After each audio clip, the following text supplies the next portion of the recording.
जगदीश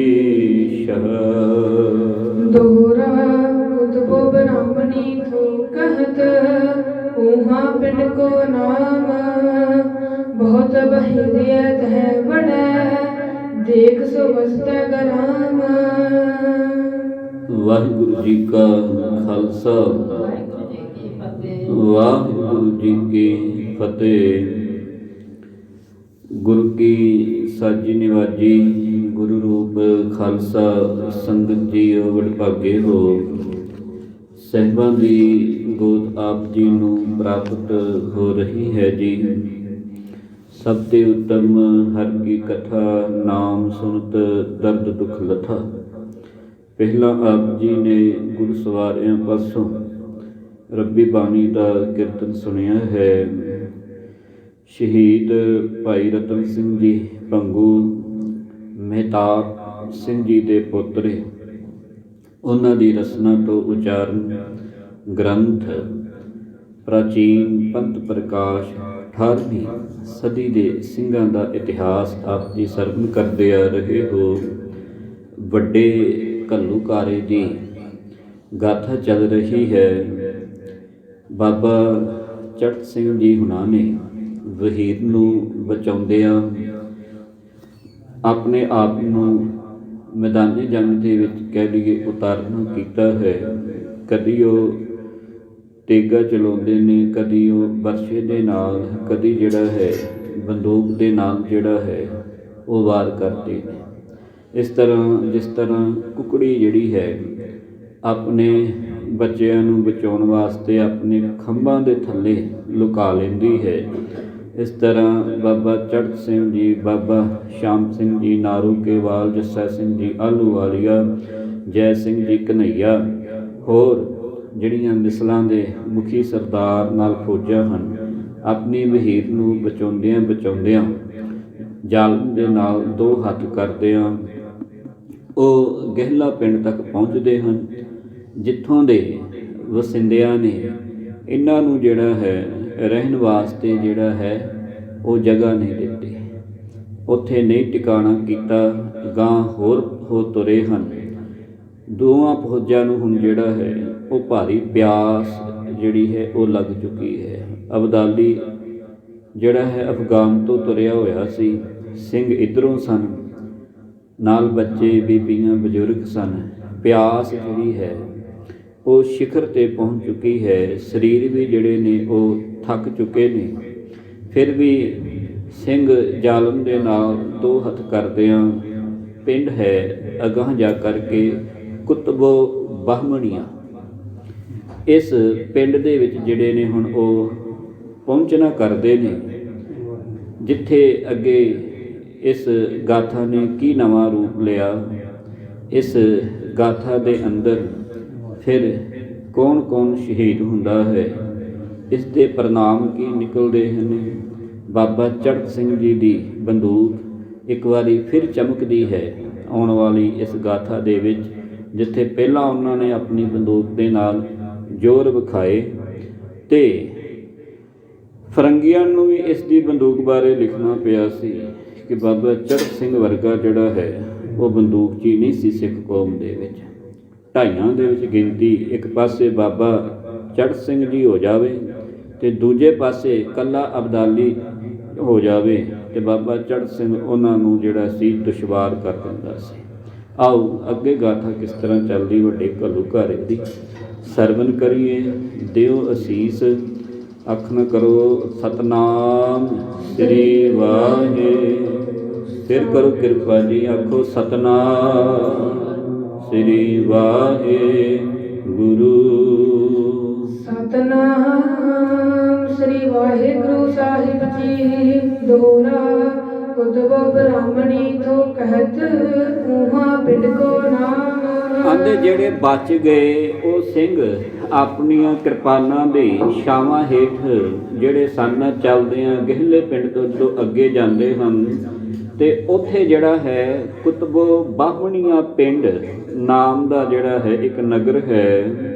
ਉੱਥੇ ਜਾ ਕੇ ਜਿਹੜਾ ਹੈ ਸ਼ਰਨ ਲੈਣੀ ਕੀਤੀ ਹੈ ਜੀ। ਬਹਿਤ ਬਹੀਰੀਐ ਤੈ ਬੜੈ ਤੇਖ ਸੋ ਮਸਤਕ ਰਾਮ। ਆਂਦੇ ਸਿੰਘਾਂ ਦੀ ਵਹੀਰ ਨੇ ਇਹ ਸੋਚਿਆ ਕਿ ਗ੍ਰਾਮ ਜਿਹੜਾ ਹੈ ਪ੍ਰਫੁੱਲਤ ਹੈ, ਵਸਦਾ ਹੈ, ਇੱਥੇ ਸ਼ਰਨ ਲੈ ਲਈ ਜਾਵੇ, ਕੁਝ ਜਿਹੜਾ ਹੈ ਸਾਹ ਜਿਹੜਾ ਹੈ ਆ ਜਾਵੇਗਾ ਜੀ। ਚੌਪਈ ਰਈਅਤ ਹੁਦੀ ਪਠਾਨਨ ਤੇਰੀ।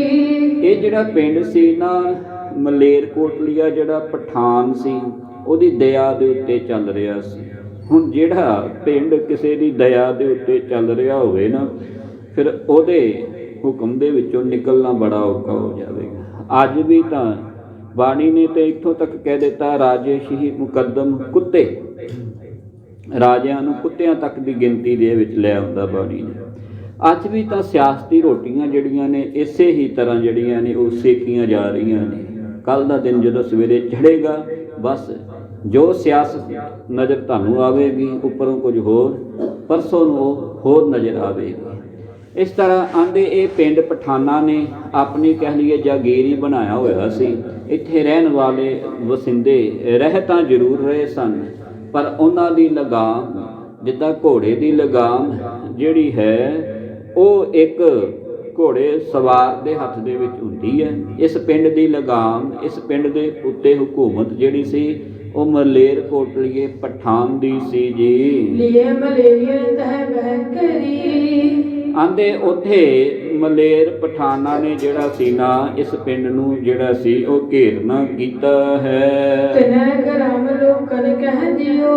ਉਹਨਾਂ ਨੇ ਆ ਕਰਕੇ ਨਾ ਜਦੋਂ ਪਤਾ ਲੱਗਾ ਕਿ ਸਿੰਘ ਜਿਹੜੇ ਨੇ ਆਪਣੀ ਵਹੀਰ ਨੂੰ ਲੈ ਕਰਕੇ ਇਸ ਪਿੰਡ ਦੇ ਵਿੱਚ ਲੁਕੇ ਨੇ ਕੁਤਬੋ ਬਾਹਮਣੀਆਂ, ਤੇ ਇੱਥੇ ਮਲੇਰਕੋਟਲੀ ਨਵਾਬ ਨੇ ਇਸ ਤਰ੍ਹਾਂ ਫਿਰ ਉਸ ਪਿੰਡ ਦੇ ਵਾਸੀਆਂ ਨੂੰ ਕਹਿਣਾ ਕੀਤਾ ਹੈ ਜੀ। ਮਾਰ ਲੂਟ ਹੁਣ ਸਿੰਘਨ ਲਿਓ। ਕਹਿੰਦੇ ਕਿ ਤੁਸੀਂ ਇਹਨਾਂ ਨੂੰ ਜਗ੍ਹਾ ਨਹੀਂ ਦੇਣੀ ਤੇ ਇਹਨਾਂ ਉੱਤੇ ਹਮਲਾ ਕਰ ਦਿਓ, ਇਹਨਾਂ ਨੂੰ ਲੁੱਟ ਪੁੱਟ ਲਓ ਜੀ। ਬਜਾਏ ਢੋਲ ਤਹਿ ਬਾਹਰ ਥੇ। ਉਸ ਸਮੇਂ ਫਿਰ ਆਪਣੇ ਹਾਕਮ ਦਾ ਹੁਕਮ ਮੰਨਦਿਆਂ ਇਹਨਾਂ ਪਿੰਡ ਵਾਸੀਆਂ ਨੇ ਵੀ ਬੜਾ ਭਾਰੀ ਹਮਲਾ ਜਿਹੜਾ ਹੈ ਉਹ ਕੀਤਾ ਹੈ ਸਿੰਘਾਂ ਦੇ ਉੱਤੇ। ਦੇਖਣਾ ਸੰਗਤ ਜੀ, ਸਿੰਘ ਜਿਹੜੇ ਸਨ ਆਪਣੀ ਬੱਚਿਆਂ ਨੂੰ, ਬੀਬੀਆਂ ਨੂੰ, ਬਜ਼ੁਰਗਾਂ ਨੂੰ, ਨੂੰਹਾਂ ਧੀਆਂ ਭੈਣਾਂ ਨੂੰ ਬਚਾਉਣ ਲਈ ਇਸ ਪਿੰਡ ਦੀ ਸ਼ਰਨ 'ਚ ਆਉਂਦੇ ਕਿ ਕਿਤੇ ਜਿਹੜਾ ਹੈ ਉਹ ਇੱਥੇ ਦਮ ਲੈ ਲਿਆ ਜਾਵੇ। ਪਿਆਸੇ ਵੀ ਹਨ, ਧੁੱਪ ਵੀ ਹੈ ਆਦਿਕ, ਤੇ ਇੱਥੇ ਜਿਹੜਾ ਹੈ ਕੁਝ ਗੁਜ਼ਾਰਾ ਹੋ ਜਾਵੇ, ਇੱਕ ਘੜੀ ਦੋ ਘੜੀ ਪਲ ਦਾ। ਧਿਆਨ ਦੇਣਾ, ਇਹ ਸਵੇਰ ਦੀ ਜੰਗ ਸ਼ੁਰੂ ਹੋਈ ਹੈ ਤੇ ਹੁਣ ਦੁਪਹਿਰ ਵੇਲਾ ਹੋ ਚੁੱਕਾ ਹੈ। ਪਿਆਰ ਨਾਲ ਆਖੋ ਸਤਨਾਮ। ਤਕਰੀਬਨ 10 ਤੋਂ 11 ਘੰਟੇ ਦੀ ਜੰਗ ਹੈ ਤੇ ਜਿਹਦੇ ਵਿੱਚ 30,000 ਸਿੰਘ ਜਿਹੜੇ ਨੇ ਆਪਣੇ ਸ਼ਹੀਦ ਹੁੰਦੇ ਨੇ ਤੇ 10-15 ਹਜ਼ਾਰ ਜਿਹੜਾ ਹੈ ਉਹ ਅਬਦਾਲੀ ਦਾ ਵੀ ਜਿਹੜਾ ਸੂਰਮਾ ਸ਼ਹੀਦ ਹੁੰਦਾ ਹੈ। ਤਾਂ ਕਰਕੇ ਇਹਦੀ ਗਿਣਤੀ 40 ਤੋਂ 50 ਹਜ਼ਾਰ ਤੱਕ ਵੀ ਮੰਨੀ ਗਈ ਹੈ। ਪਰ ਰਤਨ ਸਿੰਘ ਜੀ ਭੰਗੂ ਨੇ ਅੰਤ ਦੇ ਵਿੱਚ ਜਾ ਕਰਕੇ 30,000 ਦਾ ਜ਼ਿਕਰ ਕਰਨਾ ਹੈ। ਸਾਹਿਬ ਜੀ ਆਖਦੇ ਹਨ ਕਿ ਦੇਖੋ ਇਹਨਾਂ ਮਲੇਰਕੋਟਲੀਆਂ ਨੇ ਇਦਾਂ ਕੀਤਾ ਹੈ ਜੀ। ਗੈਲ ਬਹੀਰੈ ਤੇ ਵੀ ਭਏ। ਆਂਦੇ ਜਿਹੜੀ ਬਹੀਰ ਸੀ ਨਾ ਉਹਦੇ ਉੱਤੇ ਇਹ ਝੜਪ ਪਏ ਹਨ, ਇਹਨਾਂ ਨੂੰ ਲੁੱਟਿਆ ਹੈ, ਮਾਰਿਆ ਹੈ। ਭਾਵ ਜਿਨ੍ਹਾਂ ਕੋ ਸ਼ਰਨ ਵਾਸਤੇ ਆਏ ਸਨ ਉਹਨਾਂ ਨੇ ਹਮਲਾ ਕਰ ਦਿੱਤਾ। ਤੋ ਬਹੀਰ ਪਇਓ ਹਾਹਾਕਾਰ। ਫਿਰ ਉਸ ਸਮੇਂ ਵਹੀਰ ਦੇ ਵਿੱਚ ਹਾਹਾਕਾਰ ਮਚ ਗਈ। ਉਸ ਵੇਲੇ ਵਹੀਰ ਦੇ ਵਿੱਚ ਜਿਹੜੀ ਹੈ ਹਾਹਾਕਾਰ ਹੋਣ ਪੈ ਗਈ। ਇਹ ਕੀ ਬਣ ਗਿਆ ਸਾਡੇ ਨਾਲ, ਇਹ ਕੀ ਹੋ ਗਿਆ ਸਾਡੇ ਨਾਲ। ਬੱਚੇ ਬਜ਼ੁਰਗ ਕੁਰਲਾ ਉੱਠੇ, ਥੱਕੇ ਸਨ, ਪਿਆਸੇ ਸਨ। ਪਰ ਉਤੋਂ ਹੋਰ ਜਿਹੜਾ ਜਦੋਂ ਜ਼ੁਲਮ ਹੋਇਆ ਤੇ ਵਹੀਰ ਦੇ ਵਿੱਚ ਦਹਿਸ਼ਤ ਜਿਹੜੀ ਹੈ ਉਹ ਫੈਲ ਗਈ ਹੈ ਜੀ। ਸੋ ਚੜ ਸਿੰਘ ਨੇ ਸੁਣੀ ਪੁਕਾਰ। ਉਸ ਸਮੇਂ ਵਹੀਰ ਨਾਲੋਂ ਸਰਦਾਰ ਚੜ੍ਹਤ ਸਿੰਘ ਜੀ ਸ਼ੁਕਰਾਚਾਰੀਆ ਜਿਹੜੇ ਸਨ ਸ਼ੇਰੇ ਪੰਜਾਬ ਮਹਾਰਾਜਾ ਰਣਜੀਤ ਸਿੰਘ ਜੀ ਦੇ ਦਾਦਾ, ਇਹ ਵਹੀਰ ਨਾਲੋਂ ਅਲੱਗ ਸਨ। ਪਰ ਜਦੋਂ ਹਾਹਾਕਾਰ ਦੀ ਕੁਰਲਾਹਟ ਇਹਨਾਂ ਦੇ ਕੰਨਾਂ ਵਿੱਚ ਪਈ ਨਾ ਤੇ ਇਹਨਾਂ ਨੇ ਯਕਦਮ ਜਿਹੜਾ ਹੈ ਫਿਰ ਹੌਸਲਾ ਕਰਕੇ ਵਹੀਰ ਵੱਲ ਨੂੰ ਕੂਚ ਕੀਤੀ ਹੈ ਜੀ। ਕਰੀ ਦੌੜ ਪਰ ਪਿੰਡਨ ਵਾਰ। ਉਸੇ ਸਮੇਂ ਇਹਨਾਂ ਨੇ ਇੱਕਦਮ ਜਿਹੜਾ ਹੈ ਆਪਣੇ ਸਿਪੇ ਸਲਾਰ ਲੈ ਕਰਕੇ ਇਹਨਾਂ ਪਿੰਡ ਵਾਸੀਆਂ ਦੇ ਉੱਤੇ ਜਿਹੜਾ ਬੜਾ ਭਾਰੀ ਹਮਲਾ ਜਿਹੜਾ ਹੈ ਵਾਰ ਕੀਤਾ ਹੈ ਜੀ। ਮਾਰੇ ਰੰਗੜ ਵਿੱਚ ਕੱਢਿਆ ਤਲਵਾਰ। ਤੇ ਆਪਣੀ ਤਲਵਾਰ ਦੇ ਨਾਲ ਇਹ ਜਿਹੜੇ ਰੰਗੜਾਂ ਦਾ ਪਿੰਡ ਹੈ, ਇਹਨੂੰ ਰੰਗੜਾਂ ਦਾ ਪਿੰਡ ਕਹਿੰਦੇ ਹਨ। ਇਹ ਰੰਗੜ ਜਿਹੜੇ ਸਨ ਫਿਰ ਇਹ ਨਹੀਂ ਦੇਖਿਆ ਵੀ ਇਹ ਕੌਣ ਹਨ ਅੱਗੇ ਮੇਰੇ। ਜਦੋਂ ਪਤਾ ਲੱਗਾ ਖਾਲਸੇ ਦੇ ਉੱਤੇ ਹਮਲਾ ਕਰ ਦਿੱਤਾ, ਬੱਚਿਆਂ ਬਜ਼ੁਰਗਾਂ ਬੀਬੀਆਂ ਦੇ ਉੱਤੇ ਜਿਹੜੀ ਹੈ ਉਹ ਦਹਿਸ਼ਤ ਫੈਲਾਉਣ ਲੱਗੇ ਨੇ। ਫਿਰ ਬਾਬੇ ਚੜ੍ਹ ਸਿੰਘ ਦੀ ਤਲਵਾਰ ਦੇ ਅੱਗੇ ਜਿਹੜਾ ਆਇਆ ਉਹ ਰੰਗੜ ਜਿਹੜਾ ਹੈ ਉਹਦਾ ਗਾਟਾ ਲੱਥ ਜਾ ਰਿਹਾ ਹੈ ਜੀ। ਮਰਦ ਸਿੰਘ ਤਿਨ ਲੈ ਬਚਾਏ। ਤੇ ਮਰਦੀ ਮਰਦੀ ਵਹੀਰ ਨੂੰ ਬਾਬੇ ਚੜ੍ਹ ਸਿੰਘ ਨੇ ਇੱਕ ਵਾਰੀ ਫਿਰ ਬਚਾ ਲਿਆ ਹੈ ਜੀ। ਮਾਰੇ ਰੰਗਣ ਖੂਬ ਬਣਾਏ। ਇਹ ਬਾਬਾ ਚੜ੍ਹ ਸਿੰਘ ਜੀ ਨੇ ਰੰਗੜਾਂ ਨੂੰ ਜਿਹੜਾ ਹੈ ਉਹ ਖੂਬ ਮਾਰਿਆ ਹੈ। ਧਿਆਨ ਦੇਣਾ, ਇਹ ਜਿੰਨੇ ਵੀ ਰੰਗੜ ਹੋਏ ਨਾ ਇਹਨਾਂ ਨੇ ਕਦੇ ਵੀ ਪੰਥ ਦਾ ਸਾਥ ਨਹੀਂ ਦਿੱਤਾ। ਗੁਰੂ ਗੋਬਿੰਦ ਸਿੰਘ ਜੀ ਮਹਾਰਾਜ ਜੀ ਦੇ ਵੇਲੇ ਤੋਂ ਲੈ ਕਰਕੇ ਜੇ ਹੁਣ ਤੱਕ ਆਪਾਂ ਘੱਲੂਘਾਰੇ ਤੱਕ ਵੀ ਦੇਖੀਏ ਤੇ ਇਹਨਾਂ ਰੰਗੜਾਂ ਦਾ ਕੰਮ ਹਮੇਸ਼ਾ ਹੀ ਪੰਥ ਦੇ ਨਾਲ ਜਿਹੜਾ ਸੀ ਉਹ ਪੰਗਾ ਹੀ ਲੈਣਾ ਸੀ। ਜਿੰਨੀਆਂ ਵੀ ਅਨੰਦਪੁਰ ਸਾਹਿਬ ਜੀ ਦੇ ਨਾਲ ਲੜਾਈਆਂ ਹੋਈਆਂ ਗੁਰੂ ਗੋਬਿੰਦ ਸਿੰਘ ਜੀ ਮਹਾਰਾਜ ਜੀ ਦੀਆਂ, ਉਹ ਜ਼ਿਆਦਾਤਰ ਇਹਨਾਂ ਦੇ ਵਿੱਚ ਰੰਗੜ ਤੇ ਗੁੱਜਰ ਸਨ, ਜਾਂ ਗੁੱਜਰਾਂ ਦੇ ਨਾਲ ਜਾਂ ਰੰਗੜਾਂ ਦੇ ਨਾਲ ਇਹ ਆਪਸ 'ਚ ਮਿਲ ਜਾਂਦੇ ਸਨ। ਇਸ ਕਰਕੇ ਜਦੋਂ ਮਾਲਵੇ ਦੀ ਧਰਤੀ ਤੇ ਵੀ ਗੁਰੂ ਗੋਬਿੰਦ ਸਿੰਘ ਜੀ ਮਹਾਰਾਜ ਜੀ ਆਏ ਸਨ ਤੇ ਉਦੋਂ ਇਹ ਰੰਗੜਾਂ ਨੂੰ ਜਿਹੜਾ ਸੀ ਨਾ ਉਹ ਆਪਣੀ ਫੌਜ ਦੇ ਵਿੱਚ ਭਰਤੀ ਕੀਤਾ ਸੀ। ਤੇ ਸਮਾਂ ਇਦਾਂ ਦਾ ਬਣਿਆ ਕਿ 1400 ਰੰਗੜ ਜਿਹੜੇ ਸਨ ਜਦੋਂ ਛੱਡਣ ਲੱਗੇ ਗੁਰੂ ਗੋਬਿੰਦ ਸਿੰਘ ਜੀ ਇਸ ਮਾਲਵੇ ਦੇ ਇਲਾਕੇ ਨੂੰ, ਤੇ ਇਹਨਾਂ ਨੇ ਕਹਿ ਦਿੱਤਾ ਸੀ ਕਿ ਸਾਨੂੰ ਤਨਖਾਹ ਦਿਓ ਫਿਰ ਅੱਗੇ ਤੁਰਨਾ। ਤੇ ਉਹ ਕਹਿੰਦੇ ਵੀ ਆਪਾਂ ਜਿਹੜਾ ਹੈ ਡੱਲੇ ਵੱਲ ਨੂੰ ਹੋ ਜਾਂਦੇ ਆ ਤੇ ਉੱਥੇ ਜਾ ਕੇ ਤੁਹਾਨੂੰ ਤਨਖਾਹ ਦੇ ਦਾਂਗੇ, ਹਜੇ ਖਜ਼ਾਨਾ ਖਾਲੀ ਹੈ। ਪਰ ਇਹ ਮੰਨੇ ਨਾ ਤੇ ਗੁਰੂ ਗੋਬਿੰਦ ਸਿੰਘ ਜੀ ਮਹਾਰਾਜ ਜੀ ਨੇ ਤੀਰ ਚਲਾਇਆ। ਆਂਦੇ ਉਸ ਤੀਰ ਦੇ ਨਾਲ ਇੰਨਾ ਭਾਰੀ ਮੀਂਹ ਪਿਆ ਤੇ ਇੱਕ ਗੁਰੂ ਘਰ ਦਾ ਪਿਆਰਾ ਜਿਹੜਾ ਸੀ ਨਾ ਉਹ ਆ ਖਲੋਤਾ ਗੁਰੂ ਗੋਬਿੰਦ ਸਿੰਘ ਜੀ ਮਹਾਰਾਜ ਜੀ ਤੋਂ, ਕਹਿੰਦਾ ਪਾਤਸ਼ਾਹ ਜਿਹੜਾ ਹੈ ਨਾ ਉਹ ਤੇਰੇ ਘਰ ਦਾ ਦਸਵੰਧ ਕੱਢਿਆ ਹੈ ਉਹ ਦੇਣਾ ਹੈ। ਦੇਖੋ ਮਾਲਕ ਦੇ ਘਰ ਦੀ ਵਡਿਆਈ, ਕੋਤਕ ਹੈ ਨਾ। ਤੇ ਜਦੋਂ ਮਾਲਕ ਨੇ ਕਿਹਾ ਸ਼ਾਬਾਸ਼ ਤੂੰ ਗੁਰੂ ਨਾਨਕ ਦੇ ਘਰ ਦਾ ਪਿਆਰਾ ਨਿਕਲਿਆ, ਤੂੰ ਰੱਖ ਲਈ। ਉਹਨੂੰ ਵੀ ਅਸੀਸਾਂ। ਹੁਣ ਪਾਤਸ਼ਾਹ ਤਨਖਾਹਾਂ ਵੰਡਣ ਲੱਗੇ 1400 ਬੰਦਿਆਂ ਨੂੰ। ਤੇ ਜਦੋਂ 1400 ਬੰਦਿਆਂ ਨੂੰ ਨਾ ਤਨਖਾਹਾਂ ਵੰਡਣ ਲੱਗੇ ਤੇ ਪਾਤਸ਼ਾਹ ਜੀ ਨੇ ਕਿਹਾ ਵੀ ਜੇ ਤਨਖਾਹ ਲੈਣੀ ਹੈ ਤੇ ਉਹ ਲੈਣ ਇੱਧਰ ਬਣਾ ਲਓ ਤੇ ਜਿਹਨੇ ਸਿੱਖੀ ਲੈਣੀ ਹੈ ਉਹ ਲੈਣ ਇੱਧਰ ਬਣਾ ਲਓ। ਪਰ ਲੈਣ ਇੱਕ ਹੀ ਬਣੀ ਤੇ ਉਹਦੇ ਵਿੱਚ ਸਾਰੇ ਜਿਹੜੇ ਆਉਣ ਪੈਸਾ ਪਿਆਰਾ ਸੀ ਆਪਣੀ ਤਨਖਾਹ ਲੈਣ ਤੇ ਇੱਕ ਸਾਈਡ ਤੇ ਹੁੰਦੇ ਜਾਣ। ਪਰ ਉਹਨਾਂ ਦੇ ਵਿੱਚ ਇੱਕ ਇਹੋ ਜਿਹਾ ਗੁਰੂ ਕਾ ਪਿਆਰਾ ਨਿਕਲਿਆ, ਜਦੋਂ ਵਹੀਰ ਖਤਮ ਹੋਈ ਉਸ ਲੈਣ ਨੂੰ ਖਤਮ ਹੋਇਆ 1400 ਦੇ ਵਿੱਚੋਂ ਇੱਕ ਬੰਦਾ ਨਿਤਰਿਆ ਤੇ ਉਹਨੇ ਫਿਰ ਇਹ ਕਹਿਣਾ ਕੀਤਾ ਸੀ ਕਿ ਪਾਤਸ਼ਾਹ ਮੈਨੂੰ ਜਿਹੜੀ ਤਨਖਾਹ ਨਹੀਂ ਚਾਹੀਦੀ, ਮੈਨੂੰ ਜਿਹੜੀ ਹੈ ਉਹ ਸਿੱਖੀ ਜਿਹੜੀ ਹੈ ਉਹ ਮਿਲ ਜਾਵੇ। ਉਸ ਸਮੇਂ ਬਾਬਾ ਗੁਰੂ ਗੋਬਿੰਦ ਸਿੰਘ ਜੀ ਮਹਾਰਾਜ ਜੀ ਨੇ ਇਹ ਬਚਨ ਕਹੇ ਸਨ ਕਿ ਮਾਝੇ ਦੇ ਵਿੱਚ ਮਹਾਂ ਸਿੰਘ ਨੇ ਰੱਖ ਲਈ ਤੇ ਮਾਲਵੇ ਦੇ ਵਿੱਚ ਇਹ ਸਿੱਖ ਤੂੰ ਰੱਖ ਲਈ ਮਾਲਵੇ ਵਾਲਿਆਂ ਦੀ। ਜਿੱਦਾਂ ਮਲੇਰਕੋਟਲੀਏ ਨੂੰ ਵੀ ਮਾਲਕ ਨੇ ਬਖਸ਼ਿਸ਼ ਕੀਤੀ ਸੀ ਇੱਕ ਸਮੇਂ ਕਿ ਇਹਦੀ ਜੜ ਹਰੀ ਰਹੇਗੀ, ਇਸ ਕਰਕੇ ਮਲੇਰਕੋਟਲੇ ਤੇ ਹਮਲਾ ਅੱਜ ਤੱਕ ਨਹੀਂ ਹੋਇਆ।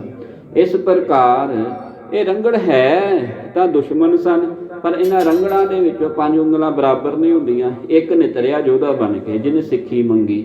ਅੱਜ ਵੀ ਇੱਧਰ ਦੇ ਇਲਾਕੇ ਦੇ ਵਿੱਚ ਜਦੋਂ ਰੰਗੜਾਂ ਦੇ ਪਰਿਵਾਰਾਂ ਦੇ ਵਿੱਚ ਜਦੋਂ ਜਾਵਾਂਗੇ ਤੇ ਉੱਥੇ 2 ਧੜੇ ਆਪ ਜੀ ਨੂੰ ਮਿਲ ਜਾਣਗੇ। ਇੱਕ ਗੁਰੂ ਨਾਨਕ ਦੇ ਘਰ ਨੂੰ ਪਿਆਰ ਕਰਦੇ ਨੇ ਤੇ ਇੱਕ ਗੁਰੂ ਨਾਨਕ ਦੀ ਸਿੱਖੀ ਨੂੰ ਜਿਹੜੇ ਨੇ ਉਹ ਵਰਜਿਤ ਕਰਦੇ ਨੇ। ਭਾਵ ਇੱਕ ਗੁਰੂ ਨਾਨਕ ਦੇ ਘਰ ਦੇ ਖਿਲਾਫ ਨੇ ਤੇ ਇੱਕ ਗੁਰੂ ਨਾਨਕ ਦੇ ਘਰ ਦੀ ਸਿੱਖੀ ਨੂੰ ਕਬੂਲ ਕਰਦੇ ਨੇ। ਇਹ ਉਹ ਰੰਗੜਾਂ ਦੇ ਪਿੰਡ ਹਨ ਜਿਨ੍ਹਾਂ ਨੂੰ ਬਾਬਾ ਚੜ੍ਹ ਸਿੰਘ ਜੀ ਜਿਹੜੇ ਨੇ ਹੁਣ ਸੋਧਾ ਲਾ ਰਹੇ ਹਨ ਜੀ। ਮਾਰ ਕੋਟ ਤਿਸ ਸੀਸ ਕਟਾਇਓ। ਆਂਦੇ ਮਾਰਦੇ ਹਨ ਤੇ ਉਹਨਾਂ ਦਾ ਸੀਸ ਧੜ ਨਾਲੋਂ ਤਲਵਾਰ ਦੇ ਇੱਕੋ ਵਾਰ ਦੇ ਨਾਲ ਅਲੱਗ ਕਰ ਦਿੰਦੇ ਹਨ ਜੀ। ਉਹਨੇ ਮਾਰ ਮੁਰ ਦਲੇ ਮਿੰਦਰਲਾ। ਤੇ ਇੰਨੇ ਜੋਸ਼ ਤੇ ਫੁਰਤੀਲੇ ਹਨ ਬਾਬਾ ਚੜ੍ਹਤ ਸਿੰਘ ਜੀ। ਆਂਦੇ ਰੰਗੜਾ ਨੂੰ ਸੋਧਾ ਲਾ ਕਰਕੇ ਨਾ ਆਪਣੀ ਵਹੀੜ ਨੂੰ ਬਚਾ ਕਰਕੇ ਤੇ ਦੂਜੇ ਪਾਸੇ ਜਿੱਧਰ ਅਬਦਾਲੀ ਦੀਆਂ ਫੌਜਾਂ ਲੱਗੀਆਂ ਹੋਈਆਂ ਹਨ ਉਧਰ ਨੂੰ ਆ ਕਰਕੇ ਬਾਬਾ ਜੀ ਨੇ ਚੜ੍ਹਾਈ ਕਰ ਦਿੱਤੀ ਹੈ ਜੀ। ਕਰਨ ਲਗੋ ਪਰ ਗਿਲਜਨ ਹੱਲਾ। ਤੇ ਇਸ ਤਰ੍ਹਾਂ ਆਪਣੀ ਫਿਰ ਸਿੱਖਾਂ ਦੇ ਨਾਲ ਰਲ ਕੇ ਤੇ ਤੁਰਕਾਂ ਦੇ ਉੱਤੇ ਬਾਬਾ ਜੀ ਹੱਲਾ ਬੋਲਦੇ ਹਨ ਜੀ। ਸ਼ਾਨਣ ਨੇ ਸੋਲਿਓ ਹਟਾਏ। ਆਂਦੇ ਉਸ ਸਮੇਂ ਦੁਪਹਿਰ ਦਾ ਸ਼ਿਖਰ ਹੋ ਚੁੱਕਾ ਸੀ। ਧੁੱਪ ਸਿਖਰਾਂ ਦੇ ਉੱਤੇ ਸੀ। ਪਾਣੀ ਦੀ ਪਿਆਸ ਹਰ ਪਾਸੇ ਜੀ। ਫੌਜਾਂ ਨੂੰ ਵੀ ਸੀ ਤੇ ਦੂਜੇ ਪਾਸੇ ਤੁਰਕਾਂ ਨੂੰ ਵੀ ਸੀ। ਤੇ ਸਿਆਣੇ ਜਿਹੜੇ ਉਹਦੇ ਵਿੱਚ ਸਿੱਖ ਸਨ ਸਰਦਾਰ, ਉਹਨਾਂ ਨੇ ਬਾਬੇ ਚੜ੍ਹਤ ਸਿੰਘ ਨੂੰ ਕਿਹਾ ਵੀ ਹੁਣ ਜਿਹੜਾ ਹੈ ਹੱਲਾ ਕਰਨਾ ਬਹੁਤਾ ਠੀਕ ਨਹੀਂ, ਹੁਣ ਤੂੰ ਹੱਲਾ ਕਰਨਾ ਬੰਦ ਕਰ ਦੇ। ਇਹਾਂ ਲੜਨ ਮੁਰ ਨਾਹੇ ਭਲਾਈ। ਸਾਡਾ ਇੱਥੇ ਲੜਨਾ ਹੁਣ ਜਿਹੜਾ ਹੈ ਉਹ ਭਲਾ ਕੰਮ ਨਹੀਂ ਹੈ। ਜੇ ਆਪਾਂ ਇੱਥੇ ਲੜਾਂਗੇ ਤੇ ਜ਼ਿਆਦਾ ਨੁਕਸਾਨ ਕਰਾ ਲਵਾਂਗੇ। ਵਹੀਰ ਫਿਰ ਕੋਈ ਚੜ ਕੇ ਆ ਜਾਵੇਗਾ। ਦੋਰਾ ਗਿਲਜੈ ਭੀਮ ਲੜ ਥੱਕ ਪਰੇ। ਖੜਨ ਹੈ ਤੈ ਹੋਏ। ਆਂਦੇ ਉਸ ਸਮੇਂ ਜਿਹੜੇ ਗਿਲਜੇ ਸਨ, ਤੁਰਕ ਸਨ, ਅਬਦਾਲੀ ਦੀਆਂ ਫੌਜਾਂ ਸੀ ਨਾ, ਉਹ ਵੀ ਥੱਕ ਹਾਰ ਚੁੱਕੀਆਂ ਸਨ ਤੇ ਉੱਥੇ ਇੱਕ ਥਾਂ ਖਲੋ ਗਈਆਂ। ਸਿੰਘ ਵੀ ਅੱਗਿਓ ਨਹਿਟ ਹੈ। ਪੀਆ ਜਲ ਤਨ ਤੇ ਸੋਏ। ਉਸ ਸਮੇਂ ਇੱਥੇ ਕੁਤਬਾ ਬਾਹਮਣੀਆਂ ਦੇ ਲਾਗੇ ਹੀ ਇੱਕ ਹਠੂਰ ਪਿੰਡ ਵਸਦਾ ਹੈ। ਉਹਦੇ ਨਾਲ ਹੀ ਇੱਕ ਪਾਣੀ ਦੀ ਬਹੁਤ ਵੱਡੀ ਜਿਹੜੀ ਸੀ ਢਾਬ ਸੀ। ਇੱਥੇ ਆ ਕੇ ਜਦੋਂ ਪਾਣੀ ਜਿਹੜਾ ਸੀ ਨਾ, ਸਿੰਘਾਂ ਨੂੰ ਪਿਆਸ ਲੱਗੀ ਹੈ, ਦੂਜੇ ਪਾਸੇ ਇਹਨਾਂ ਤੁਰਕਾਂ ਨੂੰ ਵੀ ਜਿਹੜੀ ਹੈ ਉਹ ਪਿਆਸ ਲੱਗੀ ਹੈ ਤੇ ਪਾਣੀ ਦੀ ਭਾਲ ਕਰ ਰਹੇ ਹਨ ਜੀ। ਚੌਪਈ ਸਭ ਸਿੰਘ ਉਹਾਂ ਰਹਿ ਖਲੋਏ। ਆਂਦੇ ਉੱਥੇ ਸਿੰਘ ਜਿਹੜੇ ਢਾਬ ਦੇ ਲਾਗੇ ਜਿਹੜੇ ਸਨ ਖਲੋ ਗਏ ਹਨ ਜੀ। ਆਏ ਲੜਦੇ 12 ਕੋਹ। ਕਿਉਂਕਿ 12 ਕੋਹ ਜਿਹੜਾ ਸੀ ਨਾ ਉਹ ਲੜਦੇ ਆ ਰਹੇ ਸਨ ਜੀ। ਦੌੜ ਕਰੀ ਉਨ ਸੋ ਕੋਹ ਸਾਰੀ। ਉਹਨਾਂ ਨੇ ਬੜੇ ਦੂਰ ਤੋਂ ਜਿਹੜੇ ਸੀ ਨਾ ਉਹ ਦੌੜ ਆਪਣੀ ਚਾਲੂ ਕੀਤੀ ਹੋਈ ਸੀ। ਇਹ ਗੱਲ ਕਰ ਰਹੇ ਨੇ ਆਪਣੇ ਤੁਰਕਾਂ ਦੀ। 100 ਕੋਹ ਅਬਦਾਲੀ 100 ਕੋਹ ਚੱਲ ਕੇ ਆਇਆ ਸੀ ਮਾਲਵੇ ਦੇ ਵਿੱਚ। ਇਸ ਤਰ੍ਹਾਂ ਗਿਣਤੀ ਹੁੰਦੀ ਹੈ ਜੀ। ਇਸ ਕਰ ਭਏ ਸੋ ਗਿਲਜੈ ਹਾਰੀ। ਸੋ ਇੰਨਾ ਸਫ਼ਰ, ਕਿੱਥੇ ਅਫਗਾਨਿਸਤਾਨ, ਕਿੱਥੇ ਜਿਹੜਾ ਹੈ ਪੰਜਾਬ ਦਾ ਇਲਾਕਾ। ਹੁਣ ਘੋੜੇ ਵੀ ਕੀ ਕਰਨ, ਉੱਥੇ ਜਿਹੜੇ ਸੂਰਮੇ ਹਨ ਅਬਦਾਲੀ ਦੇ ਉਹ ਵੀ ਕੀ ਕਰਨ, ਥੱਕ ਚੁੱਕੇ ਸਨ। ਘੋੜੇ ਵੀ ਥੱਕ ਚੁੱਕੇ ਸਨ, ਫੱਟ ਵੀ ਲੱਗੇ ਸਨ, ਪਿਆਸ ਦੇ ਨਾਲ ਬੁਰਾ ਹਾਲ ਸੀ ਜੀ। ਦੋਰਾ ਸਿਖਰ ਦੁਪਹਿਰੋ ਹੋਏ ਗਇਓ। ਪਰੈ ਧੂਪ ਕੀ ਤਾੜ। ਸਿਖਰ ਦੁਪਹਿਰ ਹੋ ਚੁੱਕੀ ਸੀ ਤੇ ਉੱਤੋਂ ਧੁੱਪ ਦੀ ਤੇਜ਼ ਰੋਸ਼ਨੀ ਪੈ ਰਹੀ ਸੀ ਤੇ ਨਾਲ ਜਿਹੜੀ ਸੀ ਉਹ ਤਰਸ ਭਾਵ ਪਿਆਸ ਲੱਗੀ ਹੋਈ ਸੀ। ਨਟ ਨਟ ਖੜ ਖੜ ਮੁੜ ਲੜਦੇ। ਤਰਸ ਹੋਤ ਚਿਤ ਸਾੜ। ਚਿੱਤ ਸੜ ਰਿਹਾ ਸੀ ਧੁੱਪ ਦੇ ਨਾਲ ਵੀ ਤੇ ਪਿਆਸ ਦੇ ਨਾਲ ਵੀ। ਪਰ ਫਿਰ ਵੀ ਸਿੰਘ ਜਿਹੜੇ ਸਨ ਨੱਠ ਨੱਠ ਕੇ, ਦੌੜ ਦੌੜ ਕੇ, ਖੜ ਖੜ ਕੇ, ਮੁੜ ਮੁੜ ਕੇ ਉਹ 2 ਹੱਥ ਕਰਦੇ ਹਨ ਜੀ। ਚੌਪਈ ਖੋ ਘੋੜੇ ਮਰਦ ਪਿਆਸੇ ਭਏ। ਇਸ ਸਮੇਂ ਘੋੜੇ ਵੀ ਪਿਆਸੇ ਹੋ ਚੁੱਕੇ ਸਨ, ਪਾਣੀ ਤੋਂ ਪਿਆਸ ਲੱਗੀ ਸੀ ਤੇ ਵਿੱਚ ਜਿਹੜੇ ਸਿਪੇ ਸਲਾਰ ਦੋਵਾਂ ਪਾਸਿਆਂ ਤੋਂ ਲੜ ਚੁੱਕੇ ਵਾਹਿਗੁਰੂ ਲੜ ਰਹੇ ਸਨ, ਉਹ ਵੀ ਪਿਆਸੇ ਸਨ। ਸਭ ਹਨ ਕੇ ਮੁਖ ਸੂਕ ਸੁਗਏ। ਆਂਦੇ ਸਾਰਿਆਂ ਦੇ ਬੁੱਲ ਸੁੱਕ ਚੁੱਕੇ ਸਨ ਪਿਆਸ ਦੇ ਕਰਕੇ। ਰਸਤ ਮੈਂ ਜਲ ਹੱਥ ਨਾ ਆਇਓ। ਇੰਨੇ 12 ਕੋਹ ਦੇ ਪੈਂਡੇ ਦੇ ਵਿੱਚ ਜਿਹੜਾ ਸੀ ਨਾ ਜਲ ਕਿਤੋਂ ਵੀ ਜਿਹੜਾ ਹੱਥ ਨਾ ਲੱਗਿਆ, ਕਿਤੇ ਥੋੜਾ ਬਹੁਤਾ ਮਿਲਿਆ, ਉਹਨਾਂ ਪਿਆਸ ਥੋੜਾ ਬੁਝਦੀ ਹੈ। ਉਸ ਤਰ੍ਹਾਂ ਭਰਪੂਰ ਜਲ ਦੀ ਪਿਆਸ ਨਹੀਂ ਮਿਟੀ। ਜੋ ਆਇਓ ਤੋ ਪੀਨਨ ਕਮ ਪਾਇਓ। ਆਂਦੇ ਜੇ ਕਿਤੇ ਪਾਣੀ ਮਿਲਦਾ ਸੀ ਤੇ ਇੰਨਾ ਸਮਾਂ ਹੀ ਨਹੀਂ ਸੀ ਮਿਲਦਾ ਕਿ ਸਿੰਘ ਪਾਣੀ ਪੀ ਲੈਣ। ਉਸ 12 ਮੈਂ ਨਹਿਜਰ ਨੱਪਾ। 12 ਕੋਸਾਂ ਤੱਕ ਜਿਹੜਾ ਸੀ ਨਾ ਪਾਣੀ ਕਿਤੇ ਨਹੀਂ ਲੱਭਾ ਸੀ। ਪੀਤੋ ਤਰਫੀ ਚਾਹੇ ਸੱਪਾ। ਆਂਦੇ ਦੋਵਾਂ ਤਰਫਾਂ ਤੋਂ ਜਿਹੜੀ ਸੀ ਨਾ ਉਹ ਪਾਣੀ ਦੀ ਪਿਆਸ ਭਰਪੂਰ ਸੀ ਜੀ। ਸਭ ਕੋ ਜਲਤ ਹੈ ਨਜ਼ਰੀ ਆਇਆ। ਆਂਦੇ ਉਸ ਸਮੇਂ ਇੱਕ ਜਲ ਦੀ ਢਾਬ ਜਿਹੜੀ 12 ਕੋਸ ਦਾ ਜਿਹੜਾ ਪੈਂਡਾ ਤੈਅ ਕਰ ਚੁੱਕੀਆਂ ਸਨ ਫੌਜਾਂ ਲੜਦੀਆਂ ਮਰਦੀਆਂ, ਤੇ ਹੁਣ ਇੱਕ ਢਾਬ ਜਿਹੜੀ ਹੈ ਉਹ ਕੁਤਬੋ ਬਾਹਮਣੀਆਂ ਤੋਂ ਬਾਹਰ ਹਠੂਰ ਪਿੰਡ ਹੈ। ਉੱਥੇ ਇੱਕ ਢਾਬ ਜਿਹੜੀ ਹੈ ਜਲ ਦੀ ਭਾਵ ਸਰੋਵਰ ਕਹਿ ਲਈਏ, ਛੱਪੜ ਜਿੱਦਾਂ ਪਾਣੀ ਦੇ ਪੁਰਾਣੇ ਸਮਿਆਂ 'ਚ ਪਾਣੀ ਨੂੰ ਰੇਤਲੇ ਇਲਾਕਿਆਂ 'ਚ ਬਚਾਉਣ ਲਈ ਰੱਖੇ ਜਾਂਦੇ ਸਨ।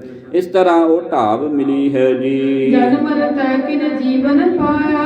ਆਂਦੇ ਜਲ ਨੂੰ ਦੇਖ ਕਰਕੇ ਜਿਹੜਾ ਹੈ ਜੀਵਨ ਮਿਲ ਜਾਂਦਾ ਹੈ। ਇੱਕ 5ਵੀਂ ਸ਼੍ਰੇਣੀ ਦੀ कविता मुझे याद आ रही है। मछली जल की रानी है, जीवन इसका पानी है, हाथ लगाओ डर जाएगी, बाहर निकालो मर जाएगी।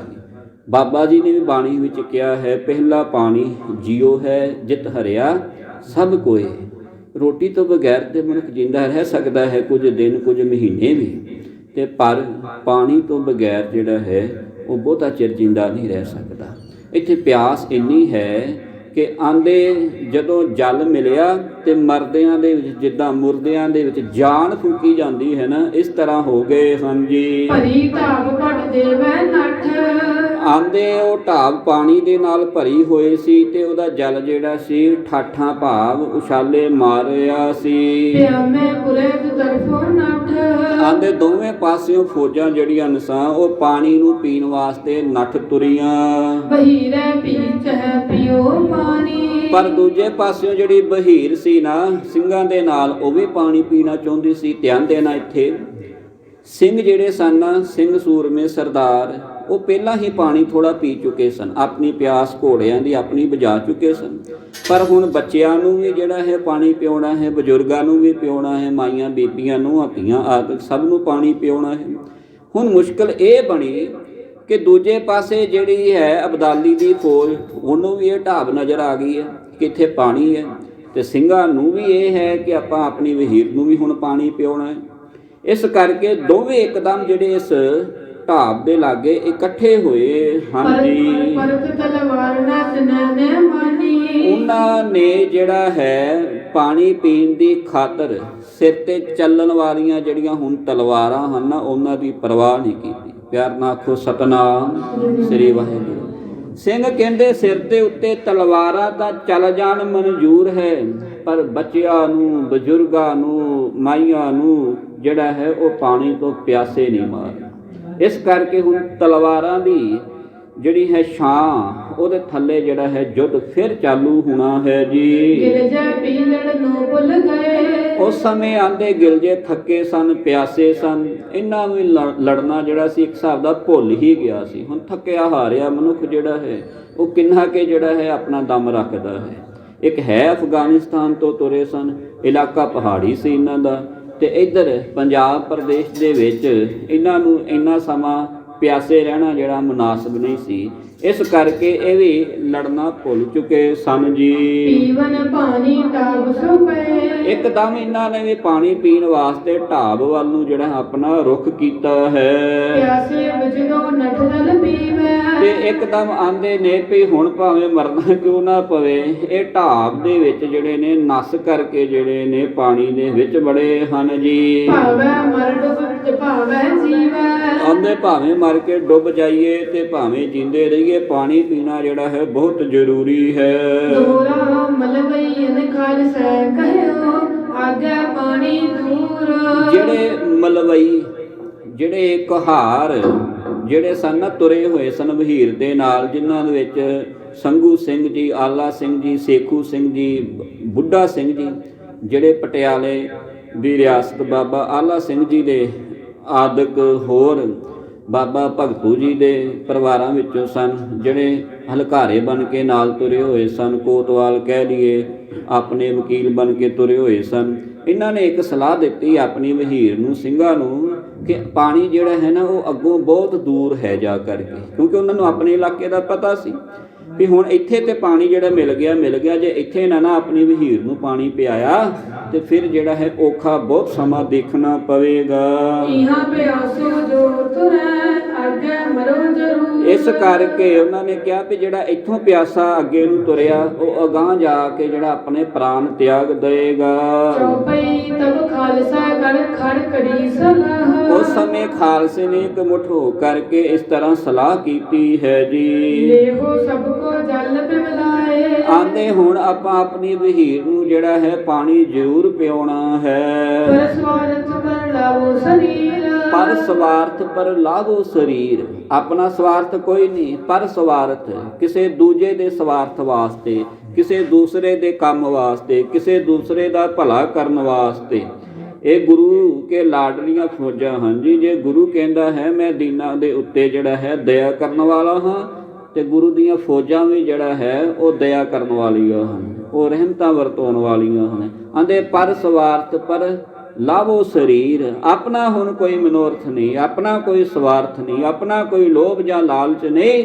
ਹੁਣ ਦੂਜਿਆਂ ਦੇ ਸਰੀਰਾਂ ਨੂੰ ਬਚਾਉਣ ਵਾਸਤੇ ਆਪਣੇ ਸਰੀਰ ਜਿਹੜੇ ਨੇ ਇਹ ਸਿੰਘੋ ਵਹੀਰ ਨੂੰ ਪਾਣੀ ਪਿਉਣਾ ਹੈ। ਆਪਣੇ ਸਰੀਰ ਵੀ ਜੇ ਕੌਮ ਦੇ ਉੱਤੋਂ ਨਿਸ਼ਾਵਰ ਹੁੰਦੇ ਨੇ, ਉਹ ਦਾਅ ਤੇ ਲਾ ਦਵੋ ਜੀ। ਆਪ ਮਰੋ ਬਚਾਵੋ ਵਹੀਰ। ਆਪ ਭਾਵੇਂ ਮਰ ਜਾਈਏ, ਪਰ ਬਾਬਾ ਚੜ੍ਹ ਸਿੰਘ ਜੀ ਕਹਿ ਰਹੇ ਹਨ ਕਿ ਵਹੀਰ ਨੂੰ ਬਚਾਉਣਾ ਹੈ ਜੀ। ਜੋ ਕਰ ਖੜਿਓ ਖਾਲਸੋ ਸਲਾਹ। ਇਸ ਤਰ੍ਹਾਂ ਖਾਲਸੇ ਨੇ ਆਪਸ ਦੇ ਵਿੱਚ ਸਲਾਹ ਕੀਤੀ ਹੈ। ਅਗੈ ਨ ਮਿਲਿਓ ਗਿਲ ਜਨ ਧਰਨ ਪਾਏ। ਇਸ ਤਰ੍ਹਾਂ ਜਦੋਂ ਸਲਾਹ ਕਰ ਲਈ ਤੇ ਦੂਜੇ ਪਾਸਿਓਂ ਜਿਹੜੇ ਗਿਲਜੇ ਸਨ, ਤੁਰਕ ਸਨ, ਅਬਦਾਲੀ ਦੀਆਂ ਫੌਜਾਂ ਸਨ, ਉਹਨਾਂ ਨੇ ਵੀ ਪਾਣੀ ਪੀਣਾ ਹੈ।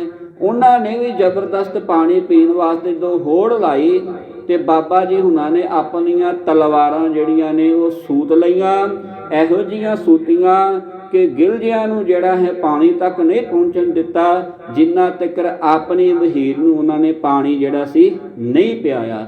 ਅੱਗੇ ਨਾ ਮਿਲਿਓ ਗਿਲਜਨ ਧਰਨ ਪਾਏ। ਉਹ ਵੱਧਦੇ ਤਾਂ ਜ਼ਰੂਰ ਸੀ ਅੱਗੇ ਨੂੰ, ਪਰ ਗਿਲਜਿਆਂ ਨੂੰ ਢਾਬ ਤੱਕ ਪੈਰ ਰੱਖਣ ਦਾ ਜਿਹੜਾ ਰਸਤਾ ਨਹੀਂ ਦਿੱਤਾ ਜੀ। ਦੋਹਾਂ ਤਰਫ ਦਲ ਹੋਏ ਰਹੇ ਖੜੇ। ਦੋਵਾਂ ਤਰਫਾਂ ਤੋਂ ਹੁਣ ਫੌਜਾਂ ਜਿਹੜੀਆਂ ਸੀ ਇੱਕ ਥਾਂ ਤੇ ਖੜੀਆਂ ਹੋ ਗਈਆਂ। ਪੀ ਪੀ ਜਲ ਦਲ ਆਪਣੇ ਰਲੇ। ਤੇ ਆਪਣੇ ਸਿੰਘਾਂ ਨੇ ਜਲ ਪੀ ਲਿਆ, ਵਹੀਰ ਨੇ ਵੀ ਜਿਹੜਾ ਹੈ ਉਹ ਜਲ ਪੀ ਲਿਆ, ਤੇ ਆਪਣੀਆਂ ਫੌਜਾਂ ਦੇ ਵਿੱਚ ਸਿੰਘ ਜਾ ਰਲੇ ਹਨ ਜੀ। ਚੌਪਈ ਤਬੈ ਖਾਲਸਾ ਮੁਰ ਲੜਿਓ ਵਹੀਰ ਗਰਬ ਗਿਲ ਜਨ ਬਾਜ। ਤਬੇ ਖਾਲਸੇ ਮੁੜ ਲੜਿਓ ਵਹੀਰ ਗਰੀਬਨ ਕਾਜ। ਗਰੀਬਾਂ ਦੇ ਕਾਜ ਨੂੰ ਸਵਾਰਨ ਵਾਸਤੇ ਖਾਲਸਾ ਜਿਹੜਾ ਹੈ ਇੱਕ ਵਾਰੀ ਫਿਰ ਪਾਣੀ ਪੀ ਕੇ ਆਪਣੇ ਵਹੀਰ ਨੂੰ ਪਾਣੀ ਪਿਆ ਕਰਕੇ ਇਹਨਾਂ ਕਿਰਪਾਨਾਂ ਉਠਾ ਲਈਆਂ, ਆਪਣੇ ਹਥਿਆਰ ਜਿਹੜੇ ਨੇ ਚੁੱਕ ਲਏ ਨੇ, ਤੇ ਅਬਦਾਲੀ ਦੀਆਂ ਫੌਜਾਂ ਦੇ ਨਾਲ ਦੋ ਹੱਥ ਕਰਨ ਲੱਗੇ ਹਨ ਜੀ। ਸਿੰਘਨ ਮੁੜ ਸ਼ਸਤਰ ਕਰੇ ਜੋ ਜੋ ਪਹਿਲਾ ਬਾਜ। ਆਂਦੇ ਸਿੰਘਾਂ ਨੇ ਫਿਰ ਸ਼ਸਤਰ ਫੜ ਲਏ, ਜਿਹੜੇ ਪਹਿਲਾਂ ਵੀ ਪਾਣੀ ਪੀ ਚੁੱਕੇ ਸਨ ਉਹਨਾਂ ਨੇ ਵੀ ਸ਼ਸਤਰ ਫੜ ਲਏ ਹਨ ਜੀ। ਚੌਪਈ ਜਲ ਪਰ ਉਨਪੀ ਅੜਿਓ ਕੀਓ। ਦੂਜੇ ਪਾਸੇ ਅਬਦਾਲੀ ਦੀਆਂ ਫੌਜਾਂ ਨੇ ਵੀ ਜਿਹੜਾ ਹੈ ਜਲ ਦੇ ਉੱਤੇ ਆਪਣਾ ਹੱਕ ਜਤਾਉਣਾ ਚਾਹਿਆ। ਜਲ ਤੋਂ ਏਰਨ ਇੱਕ ਥਾਂ ਪੀਓ। ਪਰ ਫਿਰ ਜਦੋਂ ਵੇਖਿਆ ਵੀ ਹੁਣ ਫੌਜਾਂ ਥੱਕ ਚੁੱਕੀਆਂ ਨੇ, ਕਿਸੇ ਪਾਸਿਓਂ ਚਾਰਾ ਨਹੀਂ ਚੱਲਦਾ, ਸਿੰਘਾਂ ਨੇ ਹੁਣ ਅੱਗੇ ਨੂੰ ਲੰਘ ਜਾਣਾ ਹੈ, ਕਿਉਂਕਿ ਵਹੀਰ ਨੂੰ ਬਚਾਉਣਾ ਲੜਨ ਵਾਲਾ ਕੋਈ ਹੀਲਾ ਨਹੀਂ ਦੋਵਾਂ ਪਾਸਿਓਂ, ਤੇ ਦੋਵਾਂ ਹੀ ਫੌਜਾਂ ਨੇ ਪਾਣੀ ਪੀਤਾ ਹੈ ਜੀ। ਪੀ ਪੀ ਜਲ ਮੁੜ ਆਪਣੇ ਜਾਹੇ। ਸਾਰੇ ਹੁਣ ਹੌਲੀ ਹੌਲੀ ਜਲ ਪੀ ਕਰਕੇ ਆਪਣੀਆਂ ਕਤਾਰਾਂ ਆਪਣੀਆਂ ਵਹੀਰਾਂ ਵਿੱਚ ਵਾਹਿਗੁਰੂ ਆਪਣੀਆਂ ਵਹੀਰਾਂ ਵਿੱਚ ਰਲ ਰਹੇ ਹਨ ਜੀ। ਰਹੀ ਨ ਰੋਸ ਲੜਨ ਕੀ ਕਾਹੇ। ਦੋਵਾਂ ਦੇ ਵਿੱਚੋਂ ਸਿੰਘ ਤਾਂ ਪਾਣੀ ਪੀ ਕੇ ਜਿੰਦੇ ਹੋ ਜਾ ਰਹੇ ਸਨ, ਪਰ ਇੱਧਰ ਜਿਹੜੇ ਅਬਦਾਲੀ ਦੀਆਂ ਫੌਜਾਂ ਸੀ ਨਾ, ਇਹਨਾਂ ਨੂੰ ਹੋਸ਼ ਨਹੀਂ ਰਹੀ, ਇਹਨਾਂ ਨੂੰ ਕੋਈ ਹੋਸ਼ ਨਹੀਂ ਰਹੀ ਹੁਣ ਲੜਨ ਦੀ, ਕਿ ਆਪਾਂ ਕਿੰਨਾ ਕਿ ਜਿਹੜਾ ਹੁਣ ਲੜ ਸਕਦੇ ਹਾਂ। ਇਹਨਾਂ ਦੇ ਵਿੱਚ ਹੁਣ ਦਮ ਨਹੀਂ ਰਿਹਾ ਲੜਨ ਦਾ। ਸਿੰਘਨ ਨੇ ਕਰੀ ਆਪਣੇ ਸੰਭਾਲ। ਤੇ ਇਸੇ ਹੀ ਸਮੇਂ ਸਿੰਘਾਂ ਨੇ ਆਪਣੀ ਵਹੀਰ ਦੀ ਸੰਭਾਲ ਜਿਹੜੀ ਹੈ ਉਹ ਕਰਦਿਆਂ ਹੋਇਆਂ ਫਟੇ ਵਕਤ ਕਹਿ ਕਰਨੀ ਨੇ ਨਾਲ। ਜਿਹੜੇ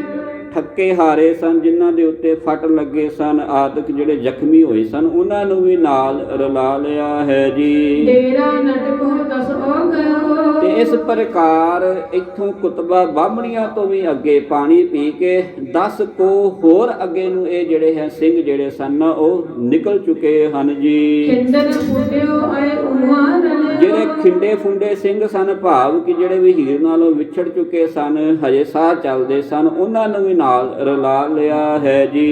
20,000 ਉਹਾਂ ਪਹੁੰਚਾਏ। ਇਸ ਪ੍ਰਕਾਰ ਸਿੰਘ ਆਪਣੀ ਵਹੀਰ ਨੂੰ ਬਚਾਉਂਦਿਆਂ ਜਿਹੜਾ ਹੈ 20,000 ਦੀ ਉੱਥੇ ਗਿਣਤੀ ਆਈ ਹੈ ਕਿ ਇਹਨਾਂ ਦੇ ਵਿੱਚੋਂ 20,000 ਜਿਹਦੇ ਵਿੱਚ ਬੱਚੇ ਬਜ਼ੁਰਗ ਆਦਿਕ ਬੀਬੀਆਂ ਸਿੰਘ ਜਿਹੜੇ ਸਨ ਉਹ ਬਚਾ ਲਏ ਗਏ ਹਨ ਜੀ। ਔਰ ਹੋਇਓ ਉਹ ਖਿੰਡ ਪੀ ਗਏ। ਆਂਦੇ ਜਿਨ੍ਹਾਂ ਦੇ ਵਿੱਚੋਂ ਕਈ ਮਰ ਗਏ ਸਨ ਤੇ ਕਈ ਜਿਹੜੇ ਸਨ ਗਵਾਚ ਗਏ ਸਨ।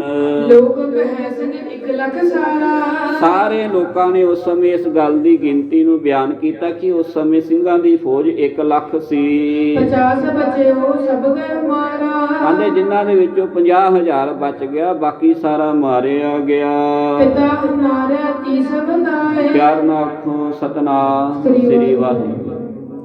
ਰਤਨ ਸਿੰਘ ਜੀ ਭੰਗੂ ਇਸ ਗੱਲ ਦੀ ਹੁਣ ਬਿਆਨਤਾ ਕਰ ਰਹੇ ਹਨ ਕਿ ਲੋਕੀ ਤੇ ਇਹ ਕਹਿੰਦੇ ਸਨ ਕਿ 1 ਲੱਖ ਫੌਜ ਹੈ, ਲੋਕੀ ਕਹਿੰਦੇ 50,000 ਮਰ ਗਿਆ, 50,000 ਬਚ ਗਿਆ। ਪਰ ਆਂਦੇ ਜਿਹੜੇ ਆਪਾਂ ਜੱਦੀ ਪੁਸ਼ਤੀ ਆਪਣੇ ਪਿਤਾ ਕੋ ਜਿਹੜੀ ਗਾਥਾ ਸੁਣੀ ਹੈ, ਜਿਹੜੇ ਆਪਣੇ ਪੁਰਖਿਆਂ ਤੋਂ ਸੁਣੀ ਹੈ, ਉਹ ਮੈਂ ਇੱਥੇ ਬਿਆਨ ਕਰ ਰਿਹਾ ਹਾਂ। ਤਕਰੀਬਨ 30,000 ਦੀ ਮੇਰੇ ਪਿਤਾ ਨੇ ਮੈਨੂੰ ਗਿਣਤੀ ਦੱਸੀ ਸੀ ਕਿ 30,000 ਸਿੰਘ ਜਿਹੜਾ ਸੀ ਇੱਥੇ ਸ਼ਹੀਦ ਹੋ ਗਿਆ। ਪਿਆਰ ਨਾਲ ਆਖੋ ਸਤਿਨਾਮ ਸ੍ਰੀ ਵਾਹਿਗੁਰੂ। ਅੱਗੇ ਗਾਥਾ ਕਿਸ ਤਰ੍ਹਾਂ ਚੱਲਦੀ ਹੈ।